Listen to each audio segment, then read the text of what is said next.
Dr. Tony D. Collins is here to encourage, motivate, inspire, guide you into excellence. Your success matters. Your dreams matter. Sign up right now with Shepherd One Coaching and become a better you.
Dr. Tony D. Collins is here to encourage, motivate, inspire, guide you into excellence. Your success matters. Your dreams matter. Sign up right now with Shepherd One Coaching and become a better you.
Dr. Tony D. Collins is here to encourage, motivate, inspire, guide you into excellence.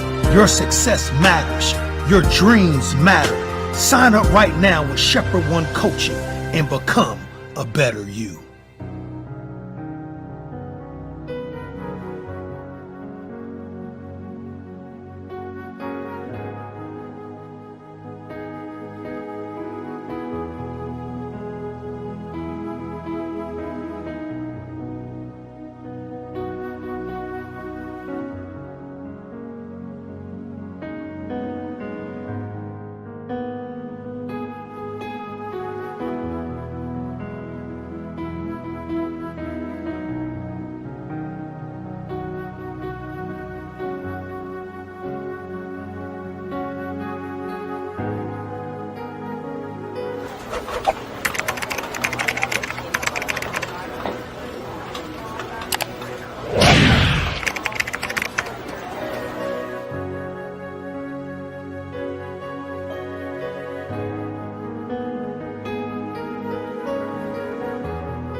Dr. Tony D. Collins is here to encourage, motivate, inspire, guide you into excellence. Your success matters. Your dreams matter. Sign up right now with Shepherd One Coaching and become a better you.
Dr. Tony D. Collins is here to encourage, motivate, inspire, guide you into excellence. Your success matters. Your dreams matter. Sign up right now with Shepherd One Coaching and become. Good morning, everyone. On this wonderful Wednesday morning, I'm so delighted you've chosen to join us this morning. Let me quickly encourage you, if you have not already done so, please invite someone to join us this morning, and please direct them to my Dr. Tony D. Collins YouTube page for them to join us. We're going to have a great discussion this morning. I'm so delighted that all of you have joined us this morning. I know there's more yet that's going to connect with us, and God bless you, those of you that are on either or platform, the Canaan Worship Center YouTube page or my Tony D. Collins page, and even those that are joining us via Facebook. Again, I'm delighted that you have chosen to join us. Now, I want to make this announcement once again. I'll be making it the rest of the week, and I want to make it perfectly clear that this will be my last week streaming on the Canaan Worship Center platform. So I need you to go over to my Dr. Tony D. Collins YouTube page, my YouTube channel rather, and subscribe there and turn on the notifications.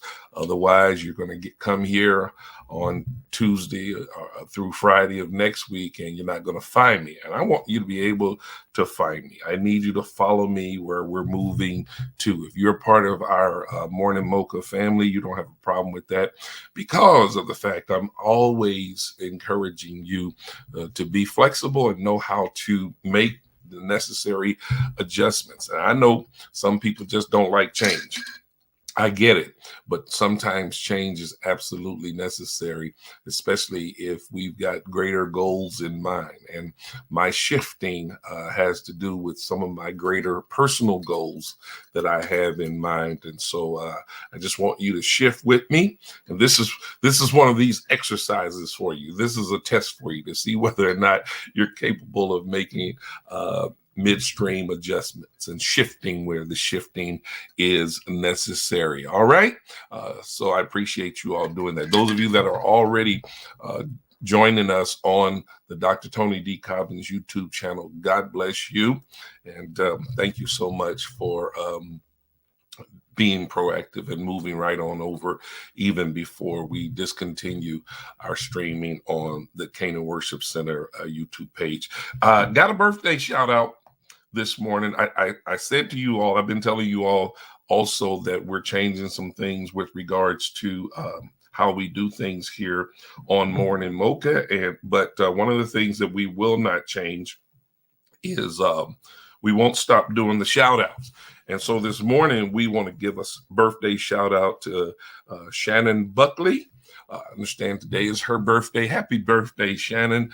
And I pray that you're going to have a blessed and wonderful day. As a matter of fact, you just plan on having a blessed and wonderful day. You be determined not to let anything get in and ruin your day. This is your day of celebration. This is your day of tremendous blessing, because it is a tremendous blessing every time we can celebrate the anniversary of our birth. It's an indication that God is still favoring us, and it's something to be appreciated. And I tell people all the time, give God thanks, give him praise, glorify and magnify his name. Some people might think it's a small thing and they take it for granted, but don't you dare do that. Don't take it for granted, but give God praise first. All right. So happy birthday. Morning Mocha family. We will still be celebrating birthdays. We're still giving special shout outs to anniversaries and special accomplishments, but you do have to let us know. And my team is great at providing you the necessary links for informing us of your special day. You gotta go in and fill out the little form that will remind us, that helps to keep us reminded of when your birthday is going to pop up, when it's going to occur, so that we can celebrate you and give you a special shout out. Another thing I want you all to be diligent in doing, sometimes while I'm going through the discussion or rolling through a lesson on Bible study, we have prayer requests that pop up on the screen in the chat room. Now, I want you all to hear me real good, and please don't get offended by what I'm about to say. It's not that we have problems with the prayer requests, but we want to do things a little bit differently, because one thing that I noticed sometimes in the course of the discussion, particularly when I'm teaching a lesson, a biblical lesson, we have those type of requests that pop up on the screen, and people become distracted and their attention is drawn away from the actual lesson. And I don't want you to miss certain things that God is having me to share with you. And sometimes I find that a lot of people start to comment more so on the prayer request, and their attention may be drawn off of what the lesson really is. Now, hear me, y'all. Y'all understand where I'm coming from. We've provided a special link that you can hit, and my team is going to put that link up. Again, they've already been scrolling it through the chat. I think it's been placed up there several times. But there's now a special prayer link that you can go to during the times that I'm teaching or giving in the midst of a discussion. You can go to that link and put your prayer request in that link. And what my team is going to do, they're going to send that prayer request directly to me instead of populating it on the screen. Okay. And it's not that we don't want other people praying for that individual, but what I want to do is kind of facilitate that and draw our attention to it all at one time. I would prefer that if there is a prayer request, that at least it be submitted prior to me coming on and starting the discussion, so I can actually address that prayer need. All right. So please, please, please be diligent. Again, I know that it's a bit of a change. Don't allow it to shake you up. Some of you might be saying, well, we need to be able to pray for one another. I agree. But I believe that we need to be a bit more uniform when we do that, because I really don't want you to miss something that you really need to receive because you're taking the time to address various prayer requests that pop up. Because think about this. What if you got 9 or 10 different people putting up prayer requests all at the same time? Then what I'm doing becomes irrelevant at that time, because people are going to be drawn more to the prayer requests that are being put up on screen. So again, here it is. Here it is. I'll put it up on the main screen right there. Jot down that link.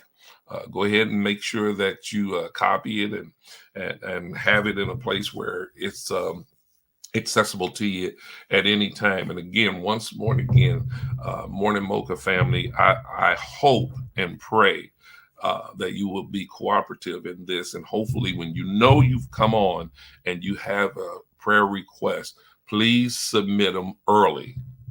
That's what the link is for. The link will be available 24/7. You can submit it there 7 days a week, 24 hours a day. But we'd love for you to be able to submit those prayer requests prior to me starting a discussion or teaching a lesson. And that way I can formally address it, because, I don't want people to think that I'm ignoring their prayer requests. But sometimes when I'm teaching and those prayer requests are scrolling, my screen, just like yours, it scrolls up. And sometimes we just don't catch certain things. And I don't want to give people the notion or make them feel as though we've just ignored their prayer requests, because everyone's prayer request is important. And we want to be very, very diligent in honoring those prayer requests. And when I get them, you all know that I'm going to address the prayer requests as they are passed along to me. All right. Speaking of prayer requests, I'm certainly encouraging you to pray for our young people. I know many of you by now have heard about the incident, the stabbing incident that occurred at Northeast Middle School. Oh my gosh, this just really, really broke my heart. One student in a middle school, one student stabbed another student in the bathroom, and the student that was stabbed lost their life. They passed away. So sad. My heart goes out to both families. I mean, really, seriously, it goes out to both families, the family of the deceased and also the family of the accused. My heart goes out to both families, because both of these families have been severely disrupted. They've been disrupted. This is a tragedy on both sides. Who can imagine, first of all, having to bury a middle school student, your child, your son, if you will. But then who can imagine having to see their child being locked up for a crime they committed? It's sad. It's very sad. And I've often said that a lot of this blame doesn't rest on these young kids. Much of the blame rests upon our generation of parents who have been neglecting children, not giving children what they truly need. Our generation and the generation that followed our generation. We've been so negligent, if you would. It's so sad. You all have heard me say this before. We've worked harder to try to be our children's friend rather than trying to be their parent. Your children have enough buddies. What they need is a parent. Children need parents. They'll get their buddies in life. They'll find their buddies, but they need all of us to give them direction to give them discipline, to show them a good example of how to do things the right way, how to respect one another, even now how to love one another. And that love has to extend beyond their immediate family. It has to extend beyond the immediate family. We've got to learn to love and respect people just because they're people. It doesn't matter what family they may be a part of. You may have absolutely no connection or association with that individual, but that doesn't mean that you can't love and respect other people just by reason of the fact that they are human beings. And I'll say this again, and this is where my preach person comes in, if you allow me to say it like that. We just simply need to get back to God. We need to get back to living according to biblical principles. That is oh so very important. I don't understand how we can stand by and just watch the moral fabrics of our society continuously erode, and we're not willing to make changes or adjustments. We just keep going on about our daily routines as though nothing is happening.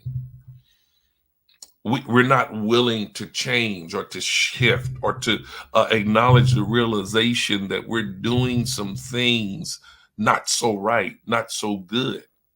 We're doing things that are not in alignment with the word of God and the will of God. But yet we continue to travel down such destructive paths, and our children are suffering because of it. Our children who are still in their formidable years, who have not matured to the level where they always know how to make reasonable decisions. You know, they're suffering behind that. You're supposed to be their guide. You're supposed to be their protection. The reality is the only way that your children are going to know God is that you have to be the one to introduce them to God, and then to show them and model before them what a relationship with God looks like in the life of a believer. That's just plain and simple. And the longer we refuse to make the necessary adjustments, the longer we push back on totally surrendering our lives to the will of God in the name of trying to live life to the full, the longer we do that, the deeper we're going to fall into this pit of destruction. And not only are our children going to be affected by it, but their children and the children of generations to come will constantly be affected by our negligence when it comes to actually rearing our children in a godly manner. Here's the sad part about it. These children who are growing up untaught, untrained, having no wisdom, having little to no knowledge, they grow up to be adults. And they can only evolve according to the environments that they are placed in. Now, as adults, we have the right and the authority to create whatever environment in our home and set the necessary standards for our entire family. But when you're more concerned about your children liking you, I'm not saying loving you, just liking you. When you're more concerned with your children liking you than you are with them knowing how to differentiate between right and wrong, then you have your priorities messed up. Yeah, children go through stages and phases where they feel as though they don't like their parents because their parents are too strict. their parents are to this and their parents are to that, and they think they know more than their parent. What child doesn't go through that stage? I mean, I know every child doesn't go through that particular stage, but no child is exempt from going through that stage. Some just choose not to go there. But because children are prone to go there, we've got to lay the foundation that will help them to avoid going there or not having a desire to go there. We've got to lay the foundation of honor and respectability as it pertains to children honoring and respecting their parents. But then, on the other hand, parents must honor and respect their children from this standpoint. You've got to give them the right example, because when you don't, you are literally dishonoring and disrespecting your children. I think that's something to seriously consider. And until we start giving careful consideration to those truths that I just shared with you, then again, we're going to sink deeper into this abyss of trouble, chaos, confusion, and destructiveness as it pertains to the well-being of our society. Just a little food for thought. And while we're praying for the families who were involved in this tragedy, who this tragedy has touched, because not only did the two families affected by this tragedy, but there are students there in that school who have been traumatized by this situation. Friends of the victim, friends of the accused. Who knows? They may have siblings. I'm quite sure the faculty, the staff of that school, they're feeling the effect of it. I know many of them have to be grieving over this situation. So I encourage you to lift Northeast Middle School, the students, the faculty, the staff, lift them up in your prayers. And then let's pray for one another. Let's pray with one another. I think that's so important. And while we're mentioning praying for victims of a tragedy, we have to lift up prayers for those people who were on the subway yesterday there in New York. Some of you may or may not have heard about this, where there was a man who had gotten on the subway and he was dressed with a construction worker's vest on. And the report is that he sat there mumbling for a while riding the subway. But then all of a sudden he pulled out a gas mask and put it on his face, threw out some gas bombs, if you will, that filled the cabin of the subway with gas and smoke. And then he started shooting his weapon, shooting people on that subway. And I understand that it was about 15 people that were critically injured on that subway. And the man is still at large. They're still looking for him. That's the last report that I heard. Now, here it is, people just trying to get to work through public transportation, thinking that they are going to have just an ordinary day. And some of these people's lives have been totally disrupted because someone who has to have a deranged mind thought it was necessary to commit such a heinous crime and disrupt the lives of people of whom I know that individual had no knowledge of who they were. He likely had no connection to them, any of them. It's sad. It's the kind of world we're living in. And y'all don't think we need to do some major praying? We must.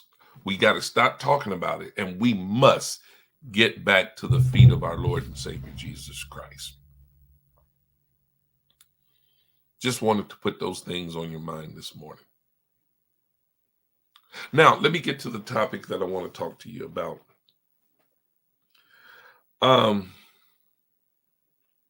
I want you to just take a mental assessment of your life. You know, just a quick mental assessment of your life and think about where you presently are and where you desire to be.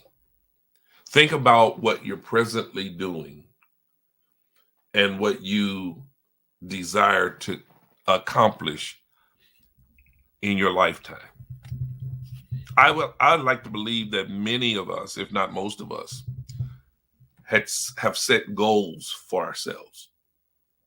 There are some things that we absolutely want to accomplish before we leave this earth. And although some of the things you may desire may seem to be beyond the realm of possibility, the reality is they are not. Most all things are possible. You know, I say most all things are possible. We know that some things are beyond the realm of possibility. Okay, give you an example. And I've given you this example before. Man, I would love to be able to play basketball on the level of a LeBron James. Man, I wish it were possible that I could jump as high as he jumps, handle the ball as well as he handles the ball, shoot as well as he shoots the ball, dominate the sport at the level that he dominates the sport. But LeBron James, what, 6'9", 6'10"? I'm 5'9". And every now and then I give myself the credit for an extra half, 5'9.5". LeBron got a whole foot over me. He's much younger than myself. He's much more athletic than myself.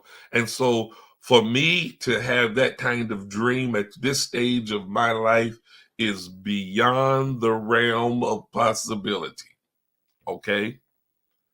And while I'm there, let me say this, that when you're setting goals for yourself, it is absolutely imperative that you set realistic goals, that you set achievable goals. Okay? Don't set a goal that is similar to what I just described to you. It would be crazy for me at this stage in my life, with my build, with my lack of athleticism, to say, well, you know what? I'm going to make my goal becoming the MVP of the NBA one year. I'm going to set my goal on winning a championship title as the star player of an NBA basketball team. Many of you, if I was to say that to you and was serious about it, you would conclude that you just lost your mind. You have lost your mind, and you would be justified in making that conclusion because it is not going to happen. First of all, I'm not going to grow another foot. I'm not going to all of a sudden become 30 years younger, you know, and all of a sudden acquire all the abilities necessary for achieving such a goal. That's not going to happen. So it's important that you set realistic and achievable goals for yourself. And once you set those realistic and achievable goals for yourself, that's when you've got to become resolved with the belief and the faith that the goals that you set for yourself are very possible for you to achieve. You got to believe that you can achieve or do whatever it is that's seriously and realistically in your heart to do. The reality is, with most things, you have the ability to determine what is possible and what is impossible for you to accomplish. Many of us determine what is possible or impossible for us by what we perceive to be the degree of difficulty of accomplishing what we desire to accomplish. If we deem it to be too difficult, then we immediately conclude that it must be impossible. And that's not necessarily true. It's just that your perception of the situation has been set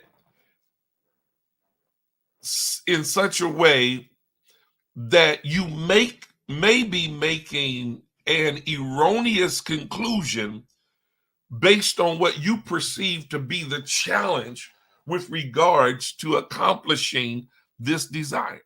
If you were to be honest with yourself, you would have to admit that in most cases, your perception of the degree of difficulty is not really determined by how difficult it actually is with doing something, but it's more so determined by your level of willingness to do what you say you want to do. We used to say all the time that you can do it if you would just put your mind to it. It begins with your thinking. I know that to be the case. I said to you last week when I talked to you about winning ways, that winning starts in the mind. So does accomplishments. Winning starts in the mind. Accomplishments start in the mind. Success starts in the mind. And so does failure. And you have control of all of that. You have control over how you think.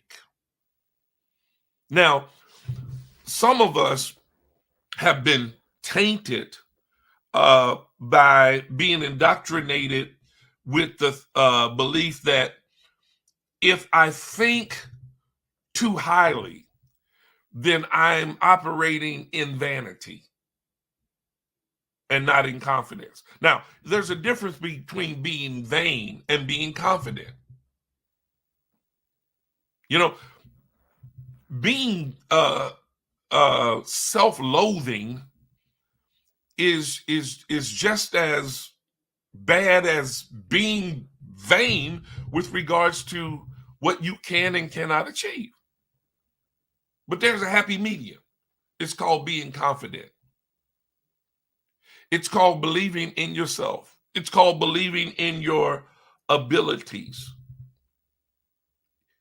It's called having the confidence of knowing that you are equipped to do certain things, that you can achieve your desires. You can achieve the desires of your heart. But here's what you got to understand. With every dream and with every vision comes certain demands. The demands that come with dreams and visions are non-negotiables. What do I mean by that? If you're going to see your dreams and visions fulfilled, there are certain things that you must do, that you must be willing to do in order to see those dreams and visions come to pass. The non-negotiables often prove to be sacrifices. Now, don't turn me off right there.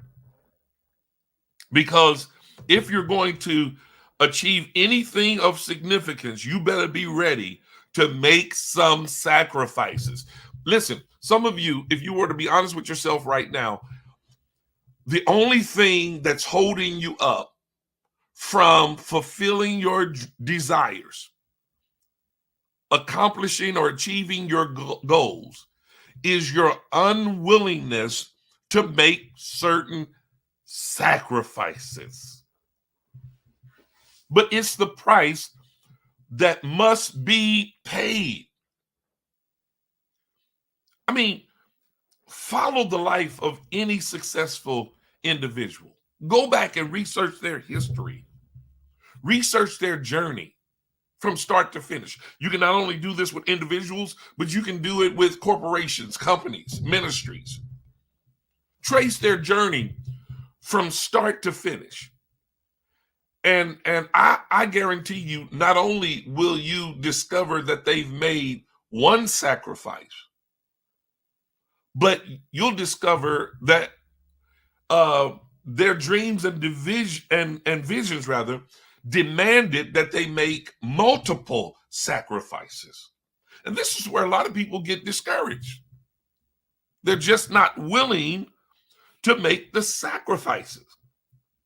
But we all know that in making sacrifices, you must be willing to give up some things for the sake of acquiring something of greater significance or value to you. And this is an area wherein many of us struggle.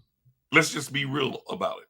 There are some things that you may have become so accustomed to that you feel like that you just cannot live without those things.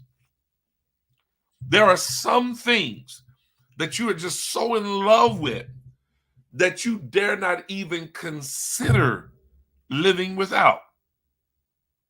That's the truth, the whole truth, and nothing but the truth. And some of these things are so ingrained into your life that they have become a part of your identity. Everybody knows that I do this. Everybody knows that I do that. Everybody knows that I can't live without this. Everybody knows that I got to have that. They're ingrained into your life.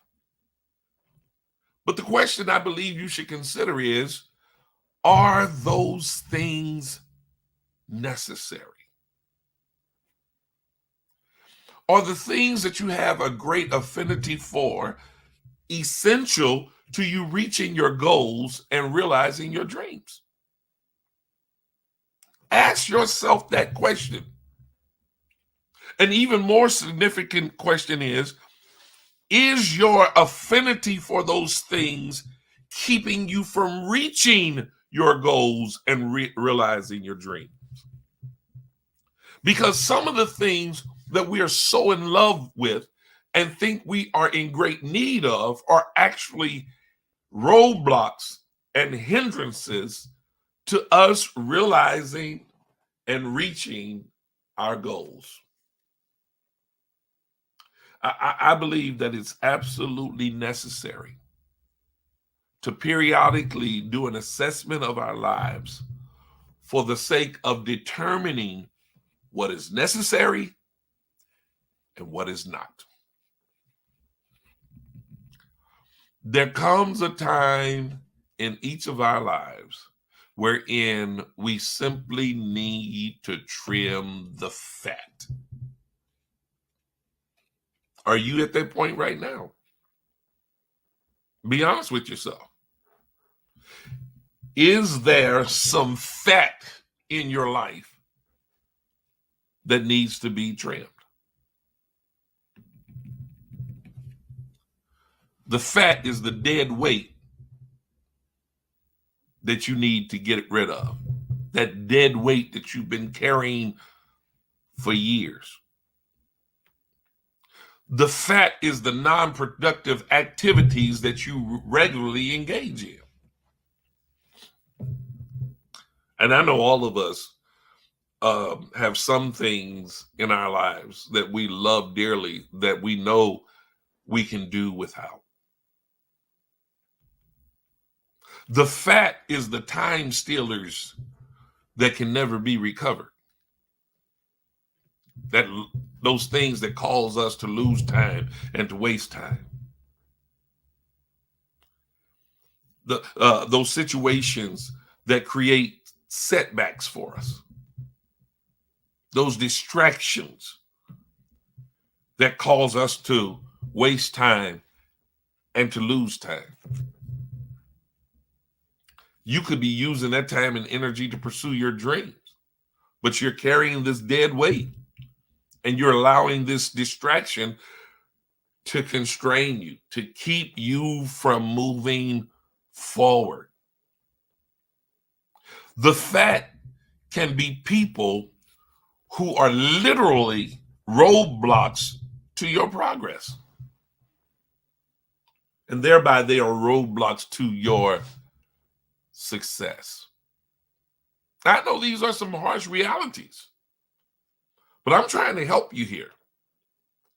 I'm trying to help you to shake yourself free, to shake yourself loose from the things that are holding you back from doing great and extraordinary things.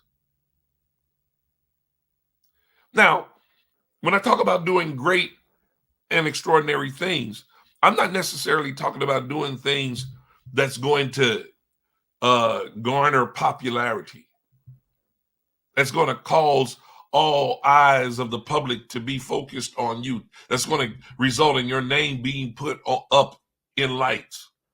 But I'm talking about you for doing things and accomplishing things that bring a sense of fulfillment to your life. Not just pleasure, but fulfillment. Pleasure is only temporary, but fulfillment is perpetual. It's eternal. You gain a sense of reward when you're experiencing fulfillment in your life. There comes a time when you must evaluate some things in your life and ask yourself the hard question: are these things necessary? Now, the answer to the question must be predicated on whether or not the said things add value to your life. You have to ask yourself the question: do the things in question put me at a greater advantage or a greater disadvantage?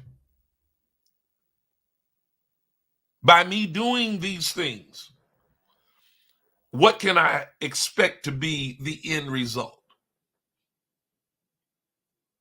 These things that I have this great affinity for, are they catapulting me forward or are they holding me back? Am I experiencing progression or am I experiencing regression as a result of holding fast to these things that are so dear to me? You know, the older I get, the more I come to realize how valuable my time and energy is. It's because I realize that I don't have much of either to spare. I don't have much time to spare, neither do I have much energy to spare. Now, some of you, may laugh and joke and say, yeah, Bishop, you're getting old. Newsflash, you are too. Just because you're still in a certain age bracket, it doesn't mean you're not getting old, because all of us are getting old. From the time we exited our mother's womb, that's the moment that we started getting old. Nobody's age goes in reverse.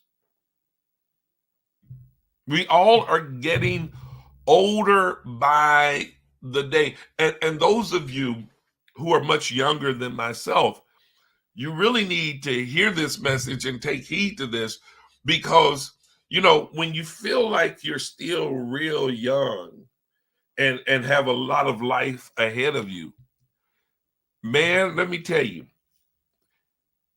it's going to feel like at some point that you blink 2 times and all of a sudden you're 20 years older than you were when you were boasting about how young that you are. I'm just giving y'all full disclosure and keeping it real with you all. I'm still, and I'm telling y'all the truth, and I'm as serious as I can be. Now, I'm grateful, but I'm serious when I tell you this.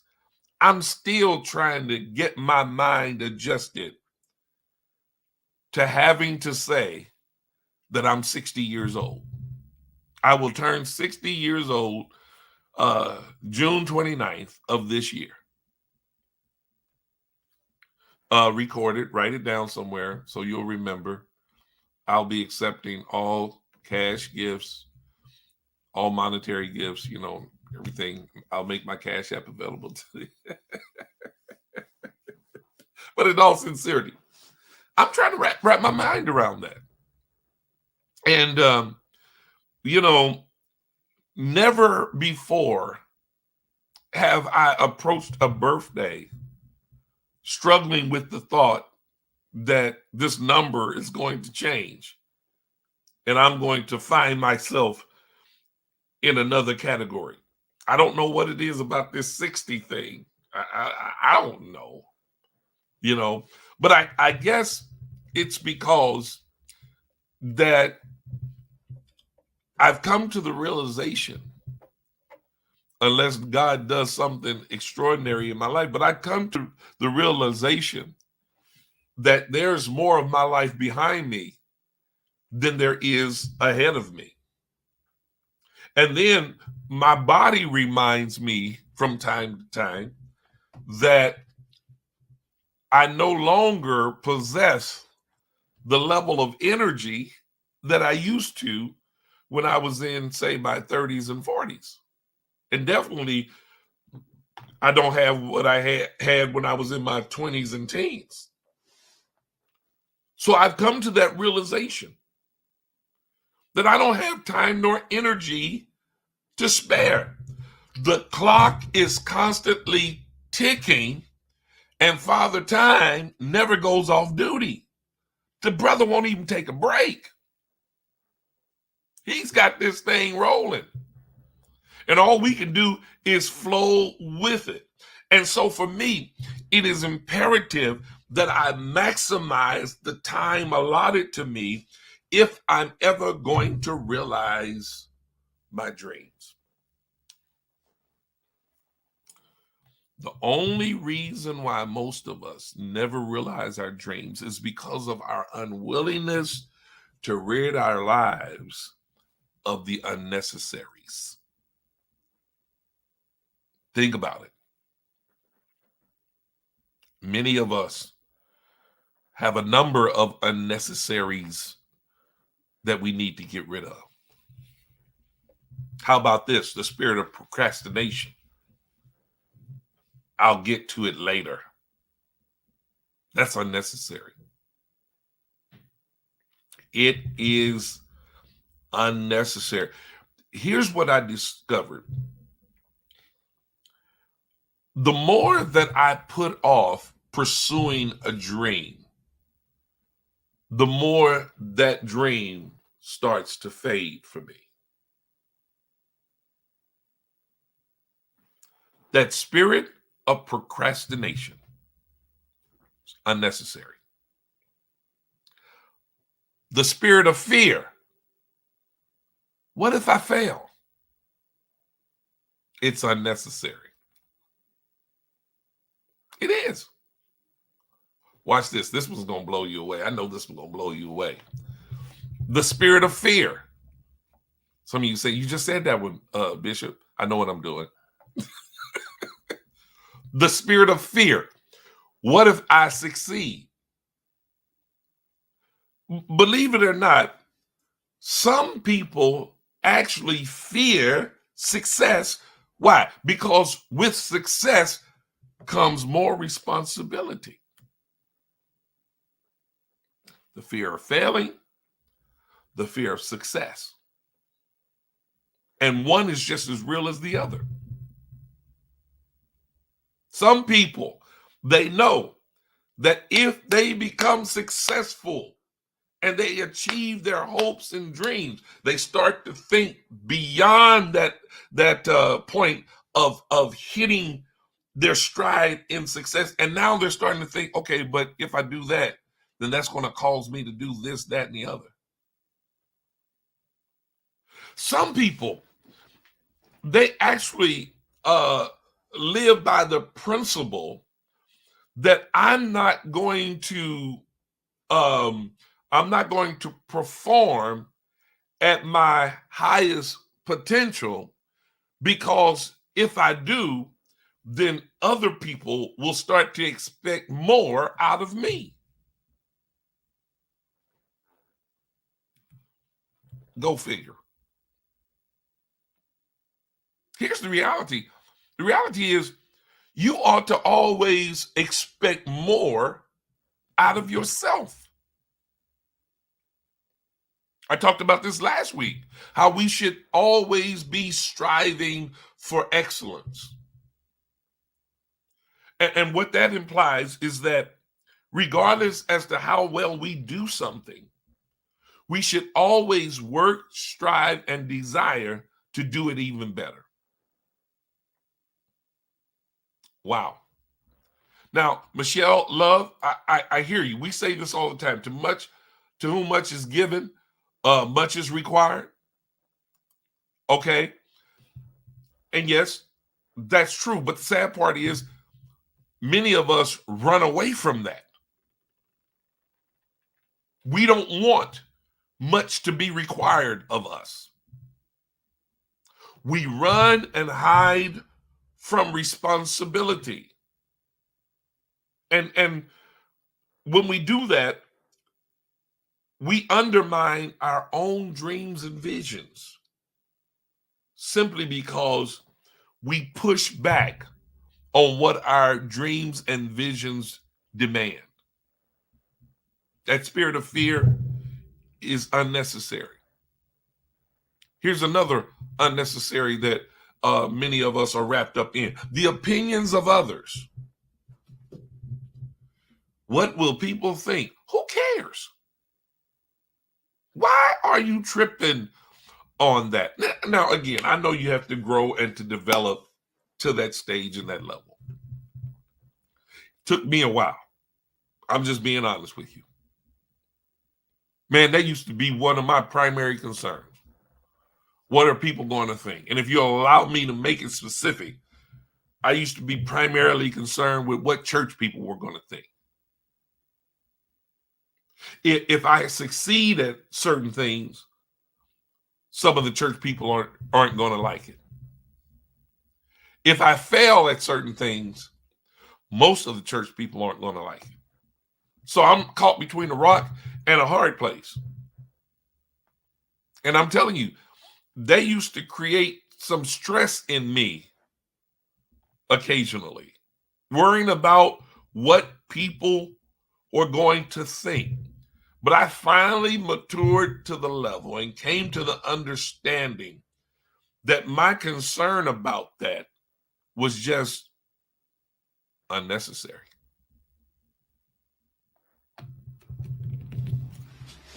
I'm so glad. You all have heard me say this before, but I'm so glad that I have been delivered from people. And that conviction seems to concretize in my spirit more and more the older I get. You know, some of the older people, they are right on point when they tell you that at this point, I'm too old to care about certain things. You get to the point where you just don't care. Why? Because it's unnecessary. What about unproductive activities? Now, there are a number of things that fall into this category. But those things are unnecessary. They're not producing anything for you. They're not adding value to your life. Listen, hear me, y'all. Let me be the first to tell you that I had to fight through and struggle with some of these type of things. You know, disciplining myself to not engage in unproductive activities. And every now and then I find myself falling back into that space. And I have to talk to myself. I have to tell myself, this is wasting time, this is wasting energy, and you can be doing something a lot more productive. I'm still working on that. I'm still trying to improve in that area. And so what I have to do is I have to intentionally set my mind to do something different. Have you ever said to yourself, I have to make myself do certain things? You know, even though I may not be all that enthusiastic about doing something else, if I know that what I need to do is going to produce in my life, initially I may have to force myself to do it. But at some point, I'm going to have to start enjoying it by reason of the fact that I know that what I'm doing is adding value to my life. I've got to keep my dreams and visions in view so that I might remain motivated even now to do some of the things that I necessarily don't enjoy doing. That's where sacrifice comes in.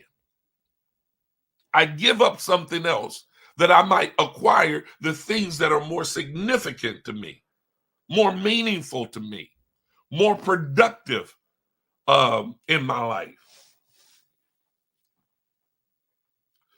Another unnecessary that I know a lot of us possess are certain habits.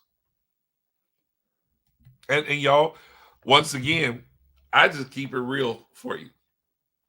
I keep it real with you. I'm transparent with you all so that you all know that with some things that I'm in the struggle with you, but we can all climb out of these struggles together. One of my bad habits, I'll tell you right up front, is mindless eating. And mindless eating only comes along with me doing mindless activities. I've just come to the conclusion that it's not really good for me to binge watch television.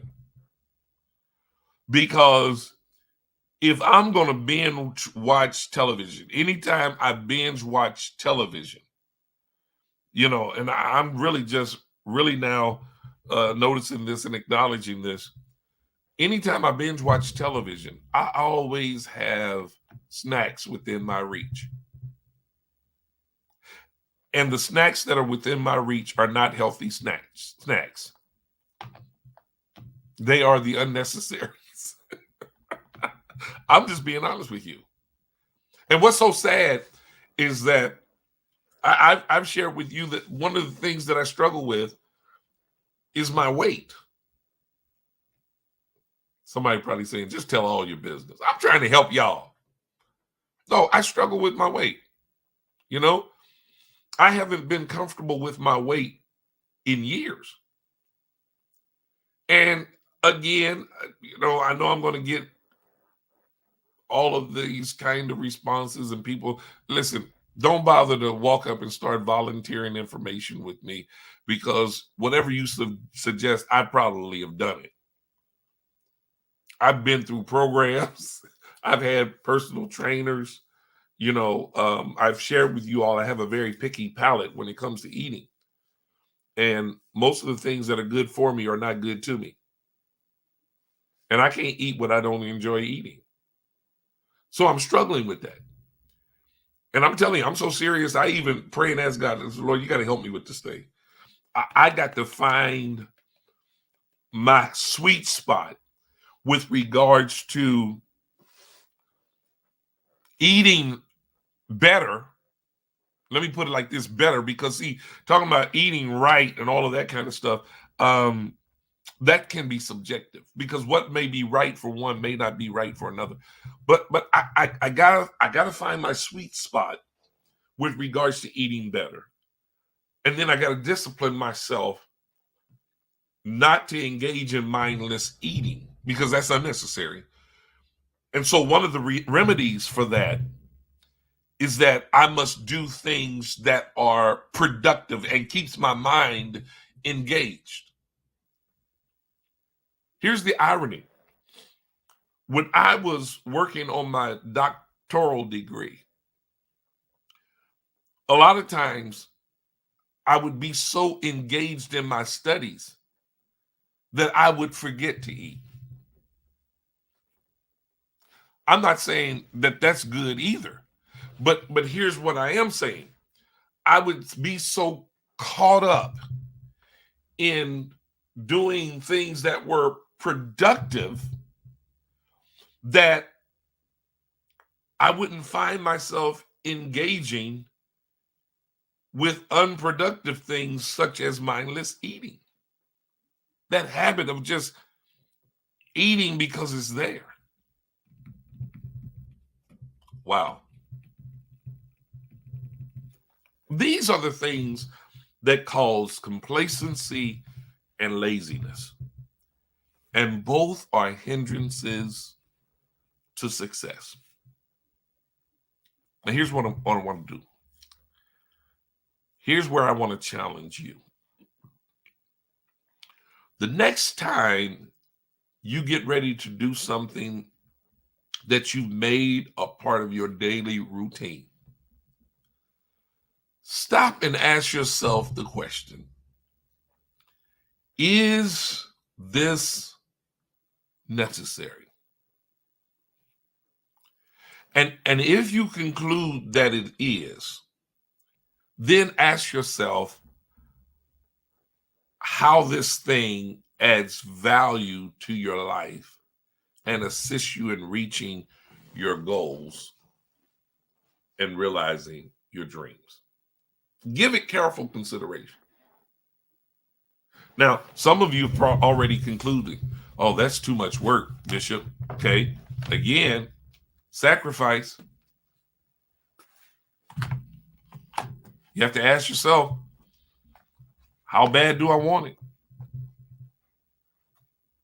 How adamant do I feel about change being necessary in my life? Be real with yourself. And then start to make those adjustments. Remove the unnecessaries. Stop engaging in the unnecessaries, whatever those activities may be. Whatever is creating barriers between you and your dreams and visions, your goals, your desires. Whatever is creating barriers, those unnecessaries, get rid of them. Free yourself from them. And I guarantee you, when you become determined and you start to act on what I've shared with you here today, you'll start to begin to see progress. You'll start to, you will start progressing toward achieving the things that you desire to achieve. And once you start seeing progress, you're going to gain a sense of reward. And that sense of reward is going to encourage you and fuel your fires to keep pursuing that dream, to keep experiencing even now small victories in your life while you're in pursuit of your dreams. I dare you to try it. I dare you to take to heart what I've shared with you today. When you do, I guarantee you it's going to change your life. Don't forget to go over to my YouTube page, my YouTube channel, Dr. Tony D. Cobbins. Subscribe over there. Turn on the notification. Tomorrow will be our last day streaming on Canaan's platform, streaming Morning Mocha on Canaan's platform. So I need you to make that change today. Also want to remind you that there will be no Morning Mocha on Friday. It's going to be a good Friday. It's going to be a good Friday for me. All right. There'll be no Morning Mocha, so don't look for us on this coming Friday. All right. But go over to my YouTube channel. Do it now. Do it immediately. Stop procrastinating. That's unnecessary. All right. God bless y'all. I love you. As I often say, my desire is that you have a blessed, wonderful, and even prosperous rest of your day. God bless.